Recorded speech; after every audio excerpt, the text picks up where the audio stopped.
Bonjour Francis. Bonjour Mario. Étude de Statistique Canada sur le fait que des gens de plus en plus vieux sont de plus en plus nombreux à habiter chez leurs parents, dans la famille. Oui, ben oui, je sais pas, ça ne me surprend pas. J'avais une impression, de ça, mais là, on a des chiffres, donc... Quand on dit le groupe, là, les Tanguy, c'est les 25-39 ans qu'on étudie, mais à différentes époques. Qui habitent encore à la maison, là, chez papa, maman.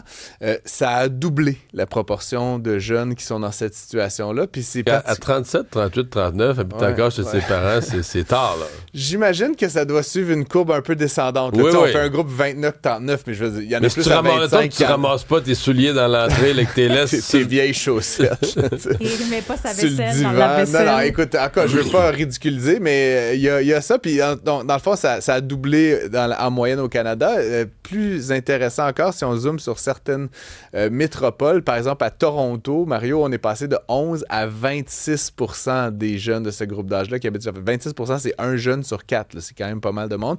À Montréal, on est passé de 9 à 15%. Donc, on est... puis là, encore une fois, la comparaison est de 91 à l'année dernière. 2021. C'est 2021. 2021, ouais. C'est les chiffres du dernier recensement. Mais en fait, ils ont fait des sauts de 15 ans. Ils ont vérifié 91, 2006, 2021.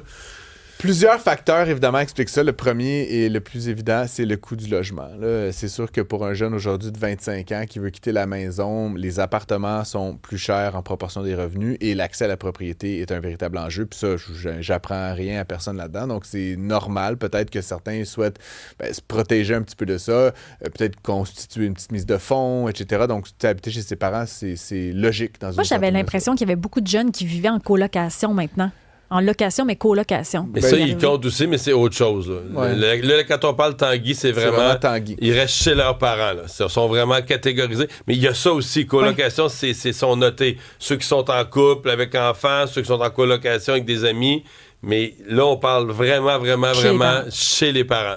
D'autres facteurs, quand même, on étudie beaucoup plus longtemps qu'on étudiait, que les baby boomers étudiaient, beaucoup plus de gens qui font des études longues, cégep, ça joue, hein? université. Ben, c'est sûr que si tu fais des études, moi j'ai fini mon doctorat à 30 ans, je suis pas dans la moyenne, mais tu sais, des gens qui feraient un baccalauréat, par exemple. Mais c'est parce qu'ils restent en ville. Mais les gens de région n'ont pas le choix de partir de leurs parents. Certainement, mais tu sais, des gens dans la région de Montréal, c'est quand même 50% de la population. Tu habites à Laval, tu habites à Brossard, tu vas peut-être rester chez tes parents, tu es aux études, là, donc tu as des coûts d'études, tu n'as pas nécessairement beaucoup d'heures à offrir à un employeur, donc forcément, si tu fais des études jusqu'à 22-23 ans, puis là, le temps de te placer dans la vie, alors que, évidemment, les baby boomers avaient déjà été dans un marché de l'emploi qui était beaucoup plus intéressant et avaient moins d'exigences d'études. Autre facteur, on a nos enfants plus tard aussi. C'est sûr que là, quand tu avais des enfants à 23 ans, là, habiter chez tes parents, c'était un peu bizarre. Les gens se mariaient plus jeunes, se mariaient davantage d'ailleurs. Donc, il y a aussi ce phénomène-là qu'on se marie plus tard, on fait des enfants plus tard. Donc, ça explique ça. Et la dernière chose, quand même, mon père est né en 1945, moi, Mario, puis je regardais l'espérance de vie à la naissance en 1945. C'était 66 ans. Quand même fou quand on y pense.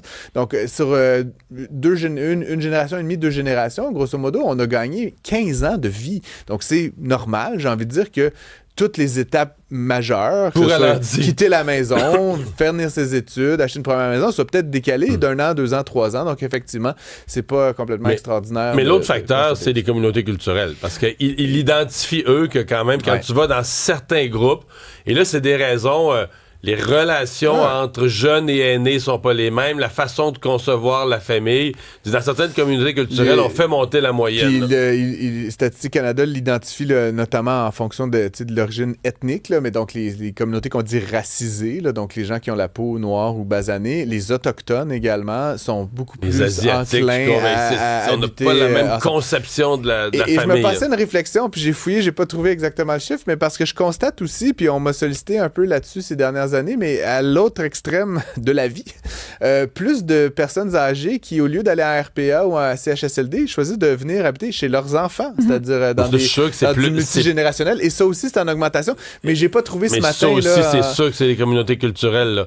Il y a certaines communautés qui n'ont pas cette conception de prendre l'aîné puis d'aller le parker. Là, tu comprends? Mais je connais des blancs-becs bien québécois là, qui ont aussi fait ça, qui ont aménagé peut-être une partie de la maison, le sous-sol, qui ont Absolument, moi aussi, Puis il y a j'en même connais. des crédits d'impôt maintenant fédéraux qui permettent de financer la rénovation d'une maison. Donc, en tout cas, il y a tout ce phénomène-là qui est en train de survenir. Belle façon de tisser des liens puis d'économiser quelque part. Sans oui. doute. Produits de perte de poids, là, les GLP-1, les Ozempic Ouais. et la famille, là, qui font perdre des fortunes à l'industrie alimentaire. Ben, en fait, qui font perdre des fortunes, mais il y avait Sylvain Charlebois, qu'on connaît évidemment dans cet univers-là, qui était ici à Cube hier après-midi avec Richard Martineau et qui expliquait qu'en fait, ils font perdre environ 4 milliards de dollars de revenus à l'industrie agroalimentaire canadienne. Donc, c'est comme un net négatif. Mais en fait, les ventes d'Ozempic et Tal au Canada sont de 3 milliards de dollars. Donc, c'est comme un genre de déplacement des dollars de l'un vers l'autre. Maintenant, ce qui est Des chips vers les seringues. Ouais, puis là, après, tu sais, est-ce que... Moi, je ne prends pas ce produit-là, le Wegovy, Ozempic.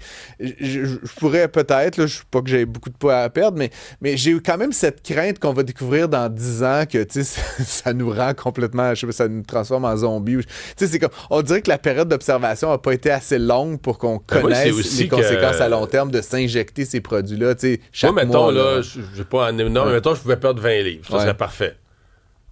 OK, je prends le produit, je perds 20 livres. Ouais. Le lendemain, Ah non, mais il faut, Non, mais faut toujours que tu le prennes, Mario. ça, je là. prends tout ça jusqu'à 90 ans. Non, mais Ben, j'ai- les gens qui prennent ces Non, non, produits-là... veux-tu vraiment prendre Ben cette non. affaire-là pour les 35 prochaines années? Ben non. Non, mais Ça là, coûte après, cher. tu peux peut-être, à un moment donné, je sais pas, je suis pas un médecin. Parler à un médecin, mon point, c'est que il faut que tu le prennes durablement, sinon l'appétit revient, puis bon, à Ben moins oui. que tu t'autodisciplines. Dans mon cas, l'appétit revient. Dans mon cas, l'appétit, c'est du sérieux, là. Ouais, mais quand l'appétit va, tout va. Oui, je sais. Tout ça Ça, pour je suis dire je suis très au courant. c'est très intéressant de voir ce déplacement. Donc, effectivement, puis ce qui est très particulier, notamment, c'est que ces médicaments-là, je les ai pas testés, mais ce qu'on dit, c'est que ça enlève l'appétit, et notamment l'appétit pour les produits très salés, très sucrés, qui sont souvent, on va se le dire, un peu de la junk. Donc, ultimement, ça donne peut-être envie de mieux manger. Donc, c'est pas juste la quantité, c'est aussi la qualité Ben, des il faut. aliments. Si tu prends ça, il faut que tu changes tes Et habitudes. ma dernière chose que je voudrais dire, c'est que c'est très intéressant. Le 28 avril dernier, le Canada a été le premier pays du G7 à approuver au niveau de Santé Canada un dérivé, donc Ouais. un générique. Et là, ça va être intéressant. Tu sais, au niveau des dollars, là, je ramène ça moi à l'économie. On dit, on a enlevé 4 milliards d'un côté, on a donné 3 milliards de l'autre, fine. Mais là, si ton 3 milliards, la même quantité de produits coûte une fraction du prix, je sais pas, Attends, 15 1 milliard. 1 milliard, ben là, il y a une perte à quelque part. Où va cet argent? Finalement, on est gagnant, là, je veux dire, à moins que ça... Et l'autre affaire qui va être intéressante, c'est que là, l'autre chiffre intéressant, il y a 3 millions de Canadiens qui prennent ces produits-là. C'est comme un Canadien énorme, quasiment là. sur 10. C'est fou. J'étais sidéré. Et donc là, si le... Puis il y a l'obstacle du Non, prix mais est quand même je sais majeur. pas si Ça t'as coûte... vu leurs projections. Les projections des pharmaceutiques, Ouais.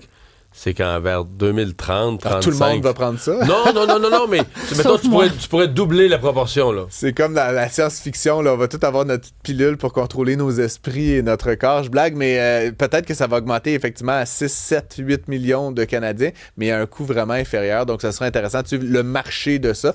Et là, C'est un des phénomènes les plus les intéressants. Novo Nordisk et les grands joueurs qui ont développé ces médicaments-là ont vu leur prix de l'action là, exploser complètement. Ils ont fait des fortunes, mais là, maintenant que les génériques rentrent, ce serait intéressant de voir les stratégies parce qu'évidemment, pour la même Ouais, ça dose, devient ça moins coûtera payant. beaucoup moins cher. Merci.